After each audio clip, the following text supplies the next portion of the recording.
আবারও সামাজিক অধঃপতনের নজির।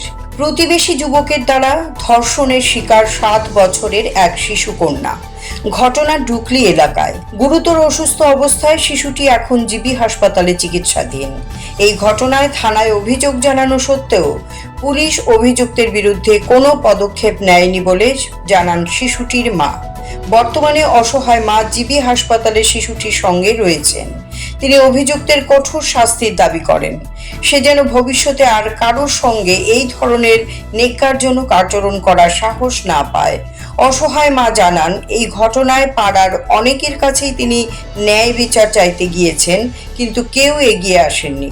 এই ধরনের ঘটনা প্রমাণ করে সামাজিক অধঃপতন কোথায় গিয়ে নেমেছে। মানুষরূপী হিংস্র হায়নাদের থেকে নিস্তার পাচ্ছে না অবুঝ শিশুরাও। পুলিশ এখন কি পদক্ষেপ নেয় সেটাই দেখার বিষয়। Siri TV, channel for news and entertainment.